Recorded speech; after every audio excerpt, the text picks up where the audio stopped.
Once worked together a long time ago. They're not friends now. They don't like each other. And yeah, 50 has taken every shot, especially. Will explain why he's speaking out now. He said he's speaking out because he believes Diddy's a predator. He wants accountability, and he doesn't want someone like this to run unchecked. They worked together years ago.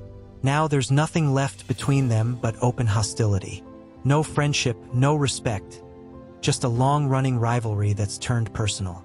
And this time, 50 Cent isn't taking shots for fun. He's trying to hit where it actually hurts. When people asked why he's going so hard right now, 50's answer was simple. He believes Diddy has been allowed to move unchecked for too long, and that the moment for accountability has finally arrived. Then the story took a turn no one expected. The footage at the center of this controversy was never meant to see the light of day. People close to the situation say it was considered too explosive, too risky, too dangerous to ever be released. But somewhere between a betrayal inside Diddy's own circle and 50's patience, the recording that was supposed to stay buried ended up online. And when it surfaced, it didn't just trend, it exploded. Not Diddy, not his lawyers, not even the public relations machine could stop it. December 1st, 2025. The man once seen as the most powerful figure in hip-hop was no longer controlling the game. He was watching the narrative turn against him from a prison television. And that's the part people keep coming back to. Diddy didn't just lose headlines. He lost the one thing he could never afford to lose: control of the story.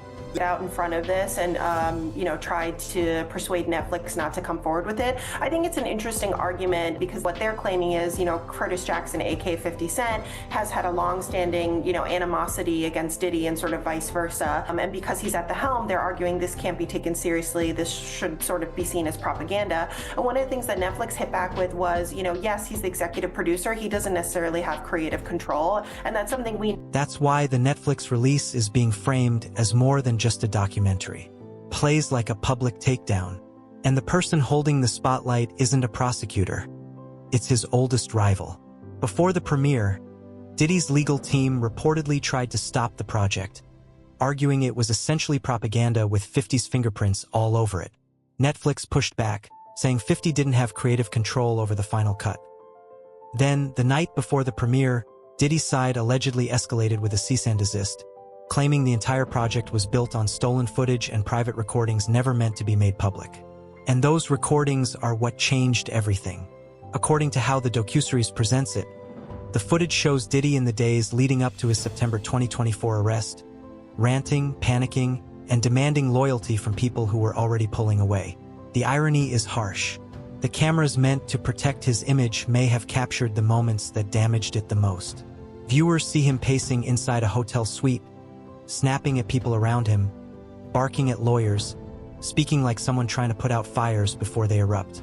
The tone isn't calm. It's pressure. It's panic. It's the sound of someone realizing the walls are closing in. And then the brand starts to feel different. Bad Boy stops sounding like marketing and starts sounding like a warning. Once the clip spread, people locked onto a moment that seemed small but said everything. Diddy and Harlem smiling for fans, then pulling back and asking for hand sanitizer as if the crowd was beneath him. Polished charm in public. Visible discomfort the moment the camera shifts. That contrast is what made people say this wasn't a misunderstanding. Put his hands on females, put his hands on producers, executives. That's just his. I guess that's what the whole name Bad Boy comes from. That people don't really understand. What is it? What is a bad boy? Why did he choose that name? He never really gave a clear definition of how he feels about it. This is who he is when the mask slips behind the scenes. The legal response was immediate. Reports say his lawyers leaned on attorney-client privilege, arguing that private strategy conversations were exposed illegally. But by the time that argument surfaced, the damage was already done. The clips were out, the conversation had shifted, and there was no spin strong enough to put the footage back in the bottle. Netflix responded by saying the footage was obtained legally, the rights were secured, and the source would remain protected. Director Alexandria Stapleton also pushed a sharper point, suggesting Diddy spent decades filming himself, building an archive without realizing he was documenting his own downfall. He wanted the world to see behind the scenes. Now the world is there without his permission. When Netflix reached out for comment, Diddy's camp reportedly stayed silent until the premiere aired. Then the tone changed quickly. The lawyers became loud, aggressive, and urgent. But by that point, the narrative had already moved. Not from "is he guilty" to "is he finished?" Not from "is this real" to "how much has been hidden for years?" Even some former defenders began saying it didn't feel like new information.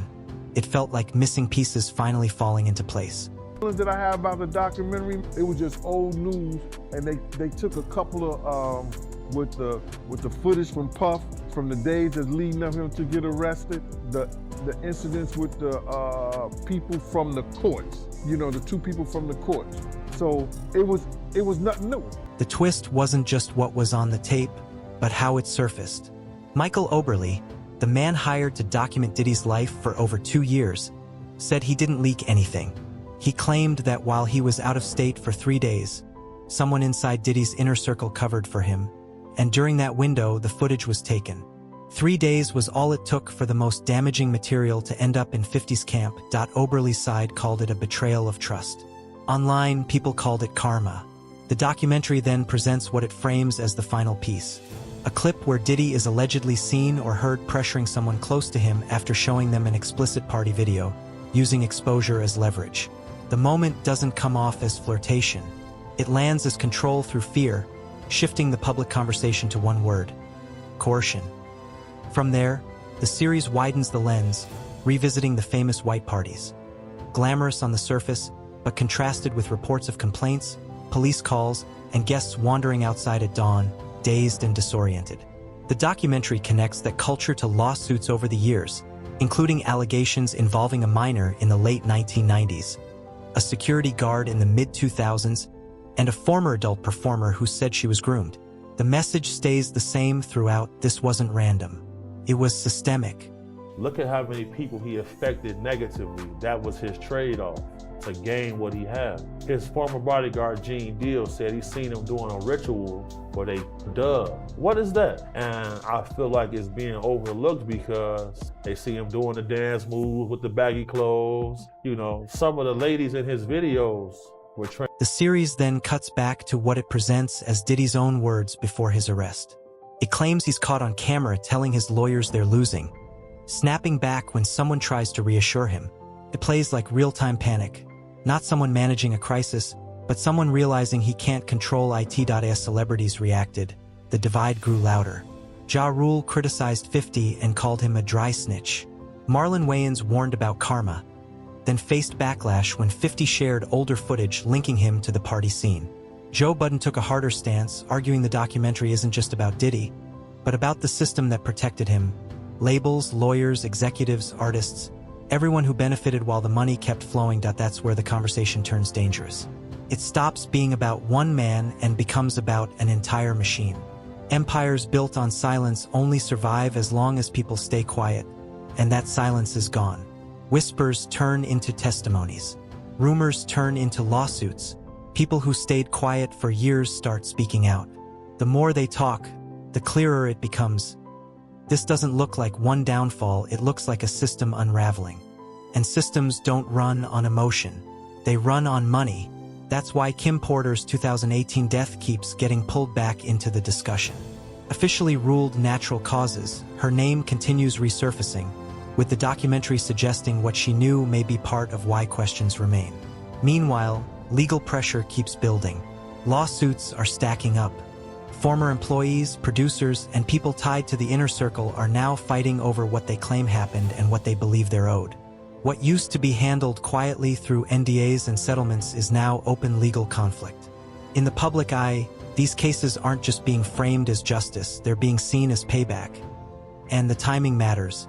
The docuseries drops, and voices silent for years suddenly start talking. That doesn't feel random. Feels like survival. Collect everybody's phone. So now it's just your word against a billionaire. You're gonna lose. Read this right. People are rewriting their roles, flipping loyalties, and trying to land on the right side of history before the door slams shut. But what has people most shaken isn't just what's already been shown. It's what hasn't been shown yet. Because if the clips that surfaced are this damaging, the question becomes what's still buried. The documentary suggests Diddy has been filming obsessively since he was 19, every party, every meeting, every private conversation, building an archive. And if even part of that is true, then the frightening question isn't whether the tapes exist. It's how much of them are still unseen. Where Diddy said to her, showed her he the video, testified showed her the that freak-off video. he showed her a video of a freak-off that she participated in and said, if you don't participate in another freak-off when we get to New York, I'm gonna put this video out. I'm gonna send it to your mother. And that's coercion. She testified if it's true. to that. If the jury if they believed her, yeah, that's coercion. That's they would have Who else is on them? Friends, artists, executives, people who laughed along, played their part, and looked the other way. That's why the pressure feels different now. Because a tape isn't just a scandal. A tape is leverage. Book Porter allegedly recounts discovering and making copies of the tapes that Diddy made of himself having with young boys that he was managing, including an alleged tape involving an 18-year-old pop star. So the question becomes how far people will go to keep those recordings hidden. How much money will be spent to buy silence? And what happens when silence is no longer worth the price? Because power only lasts as long as people are willing to protect it. And right now, Diddy's inner circle isn't just cracking. It's turning on itself. Roger Bonds, described as a former head of security, broke down in tears and suggested it wasn't just Diddy, framing it as something bigger, a network where multiple people share responsibility. And when someone paid to protect you starts talking like that, it makes people wonder what those who were never on payroll are about to say. Then come the unseen workers, assistants, road managers, people in the room but never on camera, artists who left Bad Boy with stories they were too afraid to tell until now. That's the real shift. The documentary may end, but the reckoning doesn't. It opens the door, because Diddy didn't build this world alone. The white parties weren't private. They were industry events involving too many people, careers, and silent agreements. That's why when federal authorities reportedly raided homes connected to Diddy in 2024, people started asking what else was found and whose names were in those files. This was never just about one man. It's about a system built on fame, silence, and unchecked power. And now the rules have changed. A mogul in custody, an industry holding its breath, footage that reshapes public memory, and the belief that more still exists. So the question remains, are we watching the fall of one man or the unraveling of an entire system built on silence?